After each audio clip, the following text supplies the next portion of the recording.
Praise lord అండి. అందరికి వందనాలు. ఈరోజు మనము శిలువ మీద యేసు పలికిన మొదటి మాట గురించి తెలుసుకుందాం. లూకా సువార్త 23:34 యేసు, తండ్రి వీరేమి చేయుచున్నారు వీరెరుగరు గనుక వీరిని క్షమించమని చెప్పాను. ఇది యేసుప్రభు వారు శిలువ మీద పలుకుతున్న మొదటి మాట.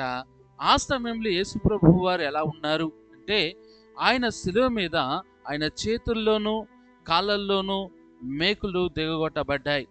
ఆయన శరీరం అంతా గాయములతో నిండి ఉన్నది.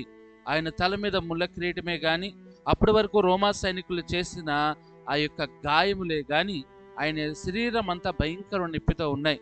అలాంటి సమయంలో ఆయన సిలువ వేయబడ్డప్పుడు మాట్లాడిన మొదటి మాట అంటే, తన చుట్టూ కూడా ఎలాంటి పరిస్థితి ఉంటూ ఉంది.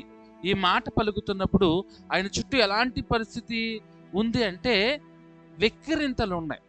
ఆయన అవమానిస్తున్నారు. ఆయన గాయపరిచిన వారు ఉమ్ములుస్తున్నారు, నవ్వుతున్నారు, వికటాట్టహాసం చేస్తున్నారు. యేసును చూసి, నువ్వే దేవుడు అయితే దిగిరా, నువ్వే దేవుని కుమారుడు అయితే దిగిరా, ఎంతకాలం అద్భుతాలు చేసింది నువ్వేనా అని ఇష్టం ఉన్నట్టు వెకిలింపు మాటలు మాట్లాడి వెకిలి చేష్టలు చేసుకుంటూ ఆయన వైపు చూస్తుంటే ఆయన శరీరంలో గాయాలను బట్టి రక్తం కారిపోతుంది. అలాంటి పరిస్థితుల్లో కనుక నీవుంటే ఏం మాట్లాడతావు? అలాంటి పరిస్థితుల్లో కనుక మనుషులుగా మనం ఉంటే ఏం మాట్లాడతామో తెలుసా? ప్రభువా, ఇది దీని నుంచి తప్పించని మొరపెడతాం. లేకపోతే అక్కడ అంటే అలాంటి సమయంలో మనకి కనుక అలాంటి సంభవం ఏర్పడితే ఏమని ప్రార్థన చేస్తామంటే, ప్రభువా, ఇది నీ నుంచి నన్ను తప్పించు అనే మాట ప్రార్థన కానీ, ఎదుర్కొన్న ఈ బాధ నుంచి నాకు విడుదల ఇవ్వి అనే ప్రార్థన కానీ, లేకపోతే వీళ్ళు నవ్వుతున్నారు వీళ్ళు నాశనం అయిపోవాలనే ప్రార్థన కానీ మనం చేస్తాం. కానీ సిలువలో మొట్టమొదటి మాట ప్రార్థనా మాట ఉన్నది. ఇది ప్రార్థనా మాట, క్షమాపణ మాట. ఇది దేవుడు యేసయ్య తన తండ్రి అంటే ఫస్ట్ వర్డ్ తండ్రి వీరేమి చేయుచున్నారు. తండ్రి అంటే దేవునికి చెప్పుకుంటున్నాడు, విన్నవించుకున్నాడు, ప్రార్థన చేస్తున్నాడు. ఆయన ఏమన్నాడు? మనమైతే ఈ బాధ తట్టుకోలేకపోతున్నాం, చేతుల్లో కాళ్ళల్లో గాయాలు, మనుషుల మాటలు, ఎక్కిరింతలు, అరే వద్దని మనం ప్రార్థన చేస్తాం. కానీ యేసయ్య ఏమని ప్రార్థన చేశాడంటే, వీరిని క్షమించమని ప్రార్థన చేస్తూ ఉన్నాడు. ఇది ఒక గొప్ప సత్యం అండి. యేసు నొప్పిని మించిన ప్రేమను చూపిస్తున్నాడు.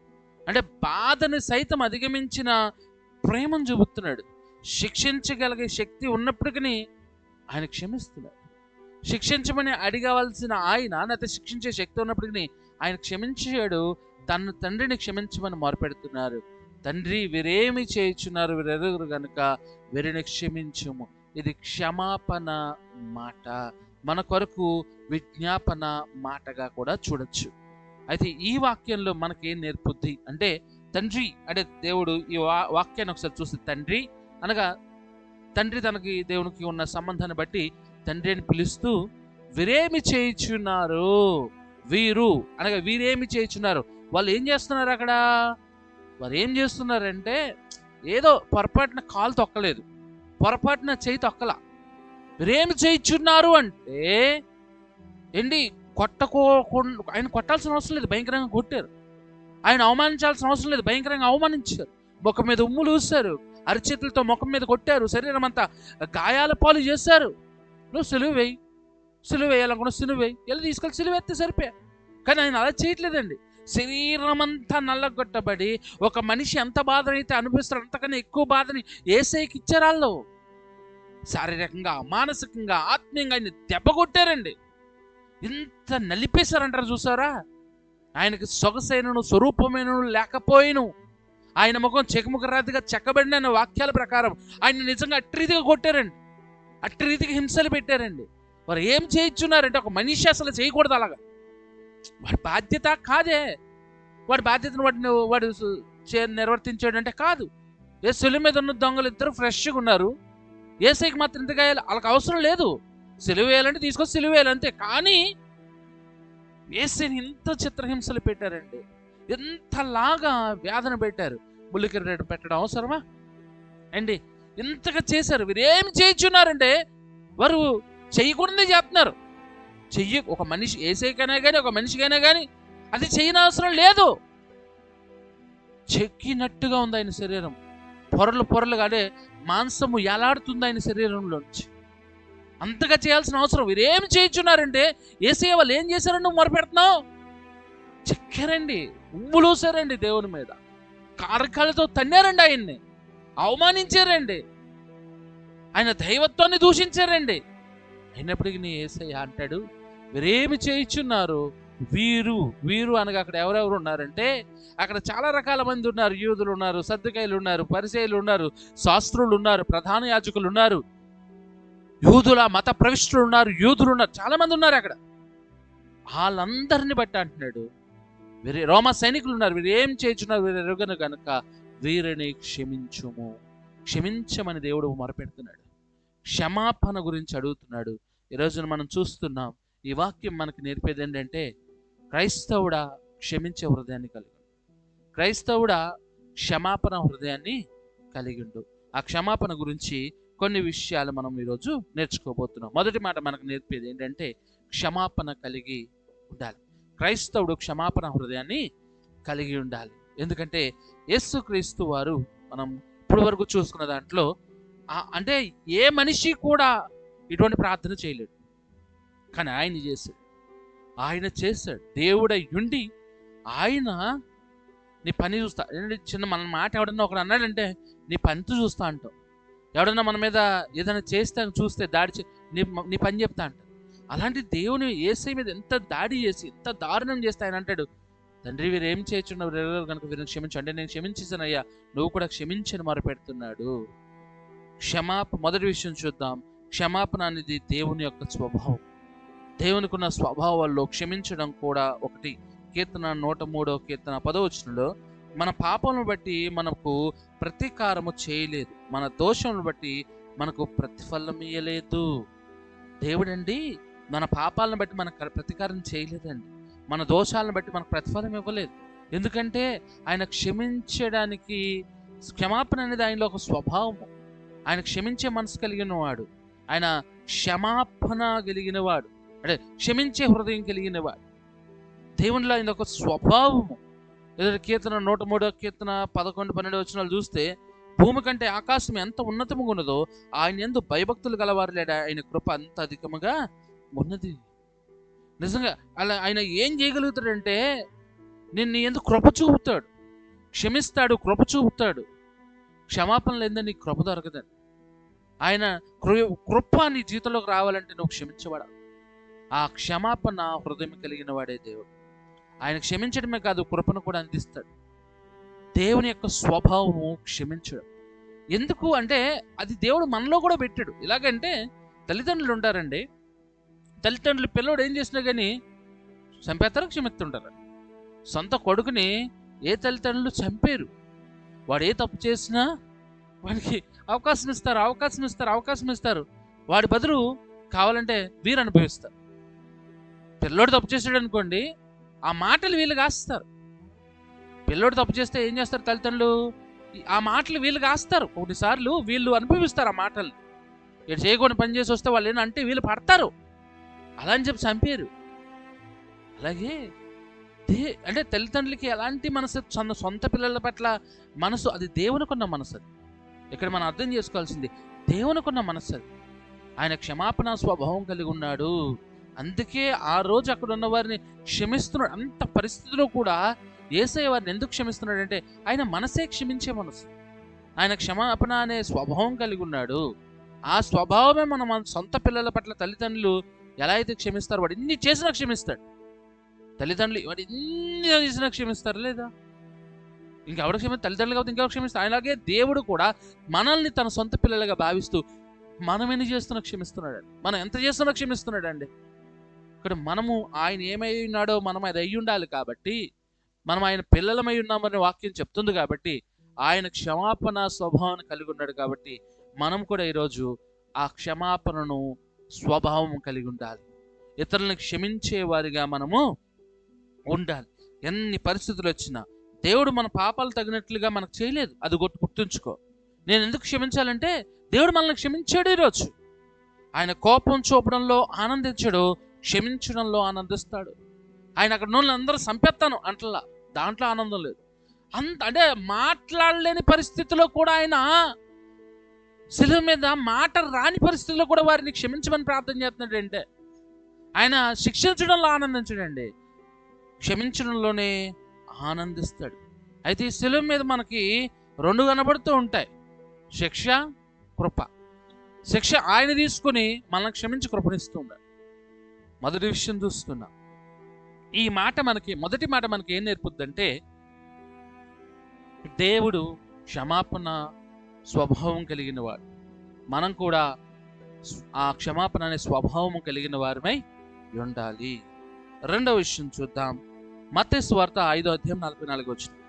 నేను మీతో చెప్పినది ఏమనగా, మీరు పరలోకమందున్న మీ తండ్రికి కుమారులై ఉన్నట్లు మీ శత్రువులను ప్రేమించండి, మిమ్మల్ని హింసించే వారి కొరకు ప్రార్థన చేయండి. క్షమించడం సహజం కాదండి, ఇది ఆత్మీయమైన నిర్ణయం. క్షమించడం ఎప్పుడు మన సొంతంగా మనిషిగా మనం చేయలేం, సహజంగా రాదు. ఇది ఆత్మీయంగా మనసులోంచి రావాలి. క్షమాపణ అనేది ఏదో నోటర్స్కి ఎవరైనా కనబడితే హాయ్ అంటారు కదా, అలా చెప్పేది కాదు. క్షమాపణ అనేది మనస్ఫూర్తిగా నువ్వు క్షమించగలగాలి, మనస్ఫూర్తిగా ఇతరులను నువ్వు క్షమించేవాడిగా ఉండాలి. అది మనసుతో కూడింది, అంటే ఆత్మీయతతో కూడింది తప్ప సహజంగా మనిషిలోంచి వచ్చేది కాదు మాట. అంటే బేసిక్గా ఎవడైనా కనబడితే ఏదో మాట వరుసకి హాయ్ అన్నట్టు, ఏదైనా జరిగితే సారీ అండి లేకపోతే నేను క్షమించాను అన్నట్టు కాదు. ఆ మాట హృదయపూర్తిగా ఉండాలి. అంటే ఇది సహజమైనది కాదంట, ఆత్మీయమైన నిర్ణయం.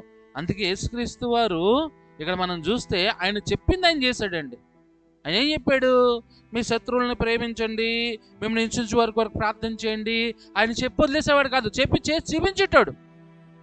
ఆయన వీళ్ళందరూ అంటే ఆయన శత్రుత్వంగా చూడలేదు, వీళ్ళు చూస్తున్నారు యేసయ్యని. వీళ్ళందరూ కూడా దాన్ని చెప్పే కదా, యూదాబాద ప్రవిష్టులు, పరిసయ్యులు, సదుకేయులు, రోమన్సులు, వీళ్ళందరూ కూడా యేసయ్యని శత్రువుగా చూస్తున్నారు. వాళ్ళు శత్రువుగా చూసిన ఈయనను ప్రేమించడండి. అంతేకాదు హింసించే వారి కొరకు ప్రార్థన చేయమన్నాడు. వాళ్ళందరూ ఎంత హింస పెట్టారంటే, ఒక మనిషి అంతగా ఎవడు హింస పెట్టాడు, అంతగా హింస పెడితే వారి కొరకు ఆయన ప్రార్థన చేస్తాడు. ఆయన చెప్పింది చేసేటోడు. అది కూడా మనస్ఫూర్తిగా అడుగుతున్నాడు ఆ మాట. ఏదో వాళ్ళు చూస్తున్నారు వీళ్ళు చూస్తున్నారు కదా సరేలే అని అన్న మాట కాదది. ఎవడో ఆయన పట్టించుకోడు. ఆ సమయంలో ఆయన చచ్చిపోతున్నాడు. అలాంటి టైంలో కూడా ఆయన ఏం చెప్తున్నాడంటే, తన్ని హింసించిన వారి కొరకు వారిని క్షమించమని ప్రార్థన చేస్తున్నాడు. నీ మనస్ఫూర్తిగా నువ్వు ఇతరులను క్షమించేవాడివై ఉండాలి. పాస్టర్ గారు ఈరోజు వాక్యం చెప్పారు కదా, ఈ పూట క్షమిద్దాం, రేపు మళ్ళీ పగెట్టుకుందాం కాదు. నువ్వు ఒకసారి క్షమించావంటే నీ మనసులోకి మళ్ళీ ఆ పగ అనేది రాకూడదు. అమ్మో ఇది కష్టం అండి, ఇది చాలా కష్టం అండి. అలాగా ఏదో చర్చిలో వాక్యం విన్నంతసేపు అవతల వ్యక్తిని క్షమించమంటే క్షమిస్తాం, కానీ మళ్ళీ ఇంటికి వెళ్ళంగానే మళ్ళీ ఆ పగ మనలోకి వచ్చేది, రాకూడదు. అది నిజమైన క్షమాపణ కానే కాదు. ఈ క్షమాపణ అనేది నీ మనస్సుతో చేయాల్సింది, ఆత్మీయంగా నువ్వు చేయాల్సిన కార్యం. ఇతరులను క్షమించడం అంటే చాలా సింపుల్గా మాట వరుసకు చెప్పేసినట్టు కాదు. వాడి మీద నీకున్న కక్ష, పగ, స్వార్థం, ఈర్ష, కుళ్ళు, కుతంత్రం అంతా తీసి పెట్టేయాలి పక్కన. ఇంకా ఇక వాడిని క్షమించేశాను, ఇక వాడిని నేను పట్టించుకోను, ఇక వాడు ఏమన్నా కానీ నాకు అవసరం లేదు అనేదే పరిపూర్ణమైన క్షమాపణ. యేసయ్య ఇక్కడ చేస్తున్నాడు అదే. నిన్ను హింసించే వారికి సైతం కూడా నువ్వు ప్రార్థన చేయాలి. ఎవడన్నా సరే నీకు మెయిల్ చేస్తే, చాలామంది నీకు ఎవరైనా మెయిల్ చేశారు అనుకోండి, వాళ్ళ కొరకు నువ్వు ప్రార్థన చేస్తావు. నాకు ఎవరైనా మంచి జరిగించారు కాబట్టి నేను ప్రార్థన చేస్తావు. ఎవరన్నా మంచి జరిగించారు అంటే ప్రార్థన చేస్తావు. అలాంటిది ఇక్కడ హింసిస్తే ఎవరన్నా ప్రార్థన చేస్తారండి కొంతమంది. ఏమని? నన్ను వీళ్ళు హింసిస్తున్నారు ప్రభువా, నన్ను వీళ్ళు దూషిస్తున్నారు ప్రభువా, వీళ్ళు నాశనం అయిపోవాలి. యేసయ్య అలా చేశాడా? తను హింసించిన వారిని చచ్చిపోవాలని ప్రార్థన చేయాల, క్షమించమని ప్రార్థన చేసినట్లుగా మనం నిజంగా మనస్ఫూర్తిగా మనం ఎవరైనా బాధ పెడుతున్నాడు అనుకోండి, వాడిని క్షమించయ్యా. మనల్ని ఎవరైనా కొడుతున్నారు అనుకోండి, అయ్యా క్షమించమని ప్రార్థన చేయి. ఈ క్షమాపణ అనేది ఆత్మీయంగా రావాలంటే నిజంగా ఈరోజు చాలా మందిని మనం చూస్తున్నాం. చాలా మంది ఎలాంటి మాటలు మాట్లాడుతున్నారంటే, క్రైస్తవుడు నిద్రపోతున్న సింహం. అవును, నిద్రపోతున్న సింహమే. క్రైస్తవుడు నిద్రపోతున్న సింహమే. లేచి ఎవరిని కరవమని చెప్పలా, లేచి ఎవరిని మేఘమని చెప్పలా. ఈరోజు ఎలాంటి మాటలు వింటున్నాం తెలుసా? అవతలోడు ఏదో అంటున్నాడు. సరే, కొంతమంది నిజంగా మంచిగా పాయింట్ టు పాయింట్ తీసి చెప్తున్నారు, అంతవరకు ఓకే. కానీ ఒక్కొక్కళ్ళు కొంతమంది, చాలా మంది ఉన్నారు ఈ రోజున, యూట్యూబ్లు పట్టుకుని ఏదో పట్టుకొని చంపేస్తాం, మేము పొడిచేస్తాం. దేవుడు నిన్ను అందుకు పిలవలేదు. నిన్ను హింసించేవాడినే క్షమించమంటే ఈరోజు అక్కడెక్కడో దాడి జరిగిందనే వార్త విని ఒక పాస్టర్ మాట్లాడుతుంటాడు, మేము అందరం కలిసి వస్తాం, మేమేంటో చూపిస్తాం, తలలో బాగల కొడతాం. ఏసై ఎంతమంది తల బాగల కొట్టాలి? ఏసై దేవుడే ఉన్నాడా? నువ్వు ఆఫ్టర్ ఆల్ మనిషివే. అక్కడెక్కడో దాడి జరిగితే ఏసై చెప్పాడు దాడి జరుగుతుంది. నా మీద జరిగిందిరా భయ్, మీ మీద జరగవా? జరుగుతాయి. క్షమించాలి అంటే ఈ రోజున అది మనిషి శరీరపూర్వకంగా చేస్తుంది, ఆత్మపూర్వకంగా చేయట్లా. క్రైస్తవం ఎన్నో ఇబ్బందులు ఎదుర్కొంటుంది. ప్రార్థన చేయాలంతే. హింసించే వారి కొరకు ప్రార్థన చేయి. ఒకవేళ నువ్వు వాక్యానుసారంగా నీకు పూర్తిగా తెలిస్తే మాత్రం కౌంటర్ ఇవి అంతే. ఇది నిజం బాబు, నువ్వు చెప్పేది అబద్ధం, ఇది నిజం అని చెప్పు. అంతేగాని నువ్వు నేను తలబడతాం. ఇక భయంకరమైన మాటలు కొంతమంది అజయ్ బాబు అని కానీ వీళ్ళందరూ కూడా ఎంత ఇష్టానుసారంగా వారు నోటుకు వచ్చింది మాట్లాడుతున్నారంటే, ఎంత అసలు క్రైస్తవాన్ని తప్పుదారు పెట్టేస్తున్నారు వీళ్ళందరూ. యేసయ్య ఏమో అంత చచ్చిపోయే పరిస్థితుల్లో కూడా క్షమిస్తుంటే, ఈ రోజున పేరు కోసం ప్రాకులాడడానికి ఆని కొడతాం, ఈయన కొడతాం. మేమేమనుకున్నాం? క్రైస్తవులు అంటే ఏమనుకున్నావు? హింసించే వారి కొరకు నిజంగా మనస్ఫూర్తిగా నువ్వు క్షమించేవాడివై ఉండాలి. క్షమించడం ఎప్పుడు సహజం కాదండి. సహజంగా నువ్వు అనుకుంటే చేసేసేది కాదు. అది మనస్ఫూర్తిగా ఆత్మీయంగా నువ్వు చేయవలసిన కార్యము. అంటే ప్రతీకారం విడిచిపెట్టడం, బాధను మర్చిపోవడం. నిజమైన విశ్వాసం ఉన్న చోటే క్షమాపణ ఉంటుంది. మూడో విషయం చూద్దాం. అపోస్తుల కార్యములు 3:17 సహోదరులారా, మీరును మీ అధికారులను తెలియక చేస్తారని నాకు తెలియను. ఇక్కడ మన జీవితాల్లో తెలియక చేసిన దానికి కూడా క్షమాపణ అవసరం. తెలియక చేసిన దానికి కూడా క్షమాపణ అవసరం. అంటే తెలిసి చేసిన దానికి కాదు, తెలియక చేసిన దానికి కూడా మన జీవితాల్లో క్షమాపణ అనేది అవసరం. అంటే తెలియక చేశానండి అంటే నడవదండి. ఒక వ్యక్తిని పొడి చేసి హైకోర్టులో ఒక జడ్జి గారు నాకు తెలియక పొడిచానండి, దీంతో పొడితే సావడనుకున్నాను, తెలియక పొడిచానంటే లేదమ్మా, నువ్వు పొడిచావు చచ్చావు, ఖచ్చితంగా శిక్ష అనుభవించాల్సి. కాబట్టి ఈ లోకంలో తెలియక చేశాననే మాట కూడా నీకు క్షమాపణ అవసరమై ఉన్నది. అంటే ఇది చాలామంది చెప్పరు, కానీ ఈరోజు మనం తెలుసుకోవాల్సింది ఏంటంటే, వాళ్ళకి తెలియక చేస్తున్నారు. అంటే యేసయ్య నిజంగా దేవుడని తెలితే టచ్ చేస్తారా? ఇప్పుడు కూడా యూదులు మెస్సయ్య వస్తాడు అని ఆయన వచ్చాడు, చంపేశారు. మీరు 2000 సంవత్సరాల క్రితమే వచ్చాడు, చంపేశారు. ఇప్పుడు కూడా మెస్సయ్య వచ్చిన గాక మెస్సయ్య వస్తాడు, వచ్చారా? యేసయ్య ఈ లోకంలో మెస్సయ్యగా రక్షించేవాడికి వచ్చాడు, కానీ మీరు చంపేశారు. యేసయ్యని కనుక ఆయన మెస్సయ్యని తెలుసుకోగలిగితే చంపుతారా? యూదులు చంపుతారా? యూదులు చంపనిస్తారా? లేకపోతే అక్కడున్న శాస్త్రులు, పరిసయ్యులు, సంతకీలు ఎవరన్నా చంపనిస్తాడా? అసలు వాళ్ళు టచ్ చేస్తారా యేసయ్యని? వాళ్ళకి తెలియదు. అంటే ఆయన దేవుడు అని తెలియదు. అంటే చంపచ్చు అంటే ఆయన దొంగో లేకపోతే ఏదైనా హత్య చేసినట్టు చంపచ్చు. ఆయన నంది ఏ నేరం లేదు. అక్రమంగా పట్టుకొని ఆయన చిత్రహింసలు పెట్టి చంపాల్సిన అవసరం లేదు. అంటే వాళ్ళు ఏమంటాడు యేసయ్య, వారు ఏమి చేయుచున్నారో వారు ఎరగరు కనుక క్షమించమని ప్రార్థన చేస్తున్నాడు. అంటే వారు ఎరగరు, నేను దేవుడు అని తెలియదు, నేను దేవుని కుమారుడు మెస్సయ్య అని తెలియదు కాబట్టి నన్ను చంపుతున్నారు. కానీ క్షమించి, ఎందుకంటే వాళ్ళు చేస్తుంది పాపం, వాళ్ళు చేస్తుంది తప్పు. ఒక నిరపరాధి, అది యేసయ్య కదా, యేసయ్య ప్లేస్లో వేరేవాడు ఉండా? మరి నిరపరాధిని అప్పగించినట్టే కదా, అనవసరంగా చిత్రహింసలు పెడుతున్నట్టే కదా, చంపుతున్నట్లే కదా. అందుకే తెలియని దానికి కూడా క్షమాపణ అవసరం. నాకు తెలియక చేశాను కదా అని చాలామంది వారు చేసిన తప్పులకి, పాపాలకి దేవుని ముందు క్షమాపణ అడగరు, క్షమాపణ కోరరు. తెలియక దానిని కూడా తెలియక చేసిన పాపానికి కూడా క్షమాపణ అవసరం. నువ్వు దేవుని సన్నిధిలో మొరపెట్టాలి, దేవుని సన్నిధిలో విజ్ఞాపన చేయాలి. అయ్యా నేను తెలియక చేశాను. ఈ రోజున చాలామంది తెలియక మోసపోయామంటారు. నేను చాలాసార్లు విన్నాను, పాస్టర్ గారు తెలియక మోసపోయాను. తెలియక ఎవడో మోసపోవట్లేదు. ఈ రోజునైతే తెలిసే మోసపోతున్నారు. అంటే నీ దగ్గర డబ్బు తీసేసుకుంటాము ఇవ్వండి అంటే ఎవడో వాడు ఏం చేస్తాడు, నువ్వు 10 రూపాయలు ఇస్తే 1000 రూపాయలు వస్తుంది అంటాడు, 10 రూపాయలు ఇస్తే 100 రూపాయలు వస్తుంది అంటాడు. నువ్వు ఎంత కడతావు? ఎంతో డబ్బులు కడతావు. ఎవడిస్తాడండి? సొంత అన్నయ్యని అడుగు, సొంత తమ్ముడిని అడుగు, సొంత అక్కని అడుగు. 10 రూపాయలు ఇస్తాను, ఇంకో 10 రూపాయలు ఇవ్వమని ఇస్తారా? కానీ ఎవడో ఫోన్ చేసేసి నువ్వు 10 రూపాయలు ఇస్తే నీకు 100 రూపాయలు ఇస్తున్నాను, కానీ నువ్వు దాచుకున్నది బంగారం అంతా అమ్మేసి ఇచ్చేస్తావాడికి. ఆడు ఎందుకు ఇస్తాడండి, ఎవడిస్తాడండి, ఎందుకు ఇస్తాడండి డబ్బులు? పట్టుకుపోతాడు. అప్పుడు తెలియక పాస్టర్ గారు అంటే తెలియక కాదు, తెలిసే. కాబట్టి ఈ రోజున తెలియక చేసిన దానికి కూడా నీ జీవితంలో, మన జీవితాల్లో క్షమాపణ అవసరమై ఉన్నది. యేసు వారి అజ్ఞానాన్ని చూశాడు, కానీ వారు అజ్ఞానులైనప్పటికీ వాళ్ళు భయంకరమైన పాపం చేస్తున్నారు. కాబట్టి అందుకే మనము తెలియక చేసే దాని గురించి కూడా చాలా చేస్తూ ఉంటాం. అంటే ప్రతిరోజు దేవుని అడగాలి, అయ్యా నన్ను క్షమించు, నేను తెలియక ఈరోజు ఏమన్నా తప్పులు చేశానేమో, తెలియక నేను ఈరోజు ఇంకేమైనా పాపాలు చేశానేమో, నన్ను క్షమించు అని దేవునికి ఖచ్చితంగా ప్రార్థన చేసేవారమై ఉండాలి. 4వ విషయం చూద్దాం. ఈ మాట ద్వారా మా దేవుడు మనకి ఏం నేర్పుతాడంటే, మొదటిది క్షమాపణ అనేది దేవుని యొక్క స్వభావము. రెండవది క్షమాపణ అనేది శారీరక కార్యం కాదు, ఆత్మీయమైన కార్యము. మూడవది తెలియక చేసిన దానికి కూడా మన జీవితాల్లో క్షమాపణ అవసరము. 4వది చూద్దాం. మత్తయి సువార్త 6:14-15 వచనములు. మనుష్యుల అపరాధములు మీరు క్షమించిన ఎడల మీ పరలోకపు తండ్రి మీ అపరాధములను క్షమించును. మీరు మనుషుల అపరాధములు క్షమింపకపోయిన ఎడల మీ తండ్రి మీ అపరాధములను క్షమింపడు. మనము క్షమించే హృదయం కలిగి ఉండాలి. మనం ఏ హృదయం కలిగి ఉండాలంటే క్షమించే హృదయం కలిగి ఉండాలి. ఇక్కడ రాయబడిన మాట చాలా క్లారిటీగా రాయబడింది. మనుష్యుల అపరాధములను మీరు క్షమించిన ఎడల మీ పరలోకపు తండ్రి మీ అపరాధములను క్షమించును.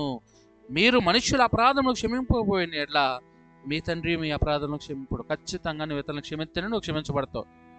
నువ్వు క్షమిస్తేనే దేవుడు నిన్ను క్షమిస్తాడు. నువ్వు క్షమించే హృదయం కలిగి ఉంటేనే దేవుడు నిన్ను క్షమిస్తాడు. కాబట్టి మన జీవితాల్లో ఖచ్చితంగా మనం కలిగి ఉండాల్సింది క్షమాపణ హృదయం. ఇతరులను క్షమించాలి. ఈ పాస్టర్ గారు ఇంద్రియ కొంచెం తగ్గుతుందా? ఏం తగ్గదు. ఖచ్చితంగా క్రైస్తవుడా నువ్వు క్షమాపణ హృదయం కలిగి ఉండాలి. అప్పుడే దేవుడు నన్ను క్షమిస్తాడు. నేను అవతలను క్షమించను, దేవుడు నన్ను క్షమించమంటే క్షమించడు.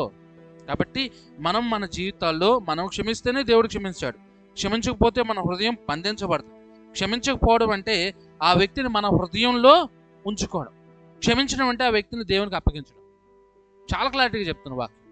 క్షమించడం అంటే నీ హృదయంలో ఉన్న వ్యక్తిని వదిలిపెట్టేసినట్టు. క్షమించలేకనుకో ఆ వ్యక్తిని నీ హృదయంలో బంధిస్తావు. వాడిని అది చేద్దాం, వాడిని ఇది చేద్దాం, వాడిని అలా చేద్దాం. దేవుడు అన్నాడు అక్కడ ఇంకా. కాబట్టి క్షమించే హృదయం, నువ్వు క్షమిస్తే దేవుడు నిన్ను క్షమిస్తాడు. కాబట్టి ఖచ్చితంగా మన జీవితాల్లో మనము క్షమించే హృదయాన్ని కలిగి ఉండాలి. ఇక చివరిగా మనం చూస్తే కొలస్సీలకు రాసిన పత్రిక 2:14 దేవుడు వ్రాతపూర్వకమైన ఆజ్ఞ వలన మన మీద రుణముగాను మనకు విరోధముగాను నిన్న పత్రమును మేకులతో చెరువులకు కొట్టి దాని మీద చేవ్రాతను తుడిచివేసి మనకు అడ్డము లేకుండా దాన్ని ఎత్తివేసి చూస్తున్నాం. యేసుక్రీస్తు వారు ఏం చేశాడు ఇక్కడ, యేసుక్రీస్తు వారు ఏం జరిగించాడో మనం వింటున్నామండి. అంటే ఆయన శిలువ మీద మనం రావాల్సిన ప్రతి దాన్ని ఆయన భరించాడు. మన జీవితాల్లో మనం మోయవలసిన దాన్ని ప్రతి దాన్ని, అంటే మన జీవితాల్లో రావాల్సిన ప్రతి శిక్షని కూడా మేకులతో సిలువకు కొట్టి అడ్డము లేకుండా ఎత్తివేసి మన అపరాధములను క్షమించాడు. మన అపరాధాలన్నీ యేసయ్య ఎలా అంటే అప్పుల బుక్లో అప్పులన్నీ కట్టేసిన దర్శింపేస్తారు కదా, అలాగే మన మీద ఉన్న ప్రతి అపరాధములన్నింటినీ క్షమించేసాడు. శిలువలో మానవాళికి సంపూర్ణ క్షమాపణ దొరికింది. మనుషులందరికీ కూడా ఆ జాతి లేదు, ఈ జాతి లేదు, ఈ రంగు లేదు, ఆ రంగు లేదు, ఏ భేదము లేదు, ఏ దేశం లేదు, అందరి కొరకు శిలువలో సంపూర్ణమైన క్షమాపణ దేవుడి అనుగ్రహించాడు. యేసుక్రీస్తు వారి మాట ద్వారా మనం చూస్తున్నాం, ఆయన క్షమించగలిగిన హృదయం కలిగిన వాడై ఉన్నాడు. సంపూర్ణ క్షమాపణ కూడా ఆయన ఈ లోకానికి దయచేసిన వాడై ఉన్నాడు. కాబట్టి ఇది సాధారణమైన క్షమాపణ కాదండి, ఇది సంపూర్ణమైన శాశ్వతమైన క్షమాపణ. తండ్రి వీరేం చేయించున్నారు వీరు కనుక దేవుడు వీరిని క్షమించమన్న దాంట్లో మనం విన్నాము. దేవుడు క్షమాపణ హృదయం కలిగి ఉన్నాడు. మన జీవితాల్లో ఈ క్షమాపణ అనేది శారీరకమైన కార్యం కాదు, ఆత్మీయమైన కార్యం. తెలియక చేసిన దానికి కూడా మనకు క్షమాపణ అవసరం. నువ్వు ఇతరులను క్షమిస్తేనే దేవుడు నిన్ను క్షమిస్తాడు. అంటే క్షమాపణ హృదయాన్ని మనం కలిగి ఉండాలి. ఇక చివరిగా ఆయన పలకడమే కదా, మరణము ద్వారా ఈ సంపూర్ణ లోకమంతటికి సంపూర్ణమైన క్షమాపణ ఆయన ద్వారా ఈ లోకానికి కలిగింది. కాబట్టి మనం ఈ రోజున ఇతరులను క్షమించేవారిగా ఉండాలి. ఈ మొదటి మాట తెలియజేసేది ఇతరులను క్షమించేదిగా ఉండాలి. నీ హృదయంలో ఎవరిని ఉంచుకోకు, నీ హృదయంలో దేవుణ్ణి ఉంచుకో. దేవుణ్ణి ఉంచుకోవాలంటే ఇతరులను క్షమించావనుకో దేవుడు నీలో ఉంటాడు. క్షమించకుండా నీలో దాచుకున్నావు అనుకో వాడు నీలో ఉంటాడు. వాడు చేస్తా అండి. చాలామంది ఇలా బతుకుతున్నారు, వాడి కోసం వీడి కోసం. అలా కాదు, దేవుని కోసం నువ్వు బతకాలంటే ఇతరులను క్షమించు. దేవుడు మన కొరకు ప్రాణం పెట్టాడు మనల్ని క్షమించడం కొరకు. ఒక గ్రామంలో ఒక ధనవంతుడి ఇంటికి దొంగ వచ్చాడు. ఆ దొంగ వాడు ఏం చేశాడంటే మొత్తం వెతికాడు. ఒక మంచి బంగారు ఆభరణం దొరికింది వాడు. దొరకంగానే ఏం చేశాడంటే దాన్ని తీసుకుని పారిపోతుండగా బయట పరిగెడుతుంటే జనాలు చూసి వాడిని పట్టుకుని దొంగ దొరికాడు, రేపు పొద్దున వీడికి జడ్జిమెంట్ ఫైనల్ తీర్పించుకోవాలి, రేపు వీడు తీర్పు వాళ్ళని అందరూ మోగిన తర్వాత ధనవంతుడు వచ్చాడు, ఆ దొంగతనం చేసిన వాడిని తీసుకొచ్చారు. వీళ్ళందరూ కూడా చూస్తూ ఉన్నారు. అక్కడ తీర్పిచ్చే గ్రామ నాయకులు ఉన్నారు, అందరూ కూడా ఆ దొంగని చూస్తున్నారు. వీడికి ఖచ్చితంగా శిక్ష అనుభవించాలి, దొంగతనం చేసేటాడు వీడికి ఖచ్చితంగా శిక్ష రావాలి. ఆ సమయంలో ఆ ధనవంతుడు అన్నాడు, అయ్యా నా దగ్గర చాలా ఉన్నాయి, వాడికి ఏ అవసరం వచ్చి దొంగతనం చేశాడు, వాడిని నేను క్షమిస్తున్నానులే, వాడిని వదిలేస్తానన్నాడు. అక్కడ వారు అన్నారు, అయ్యా అలా ఎలా వదిలేస్తావు, వదలడానికి వీలు లేదు, ఖచ్చితంగా వీడికి శిక్ష అనుభవించాల్సిందే,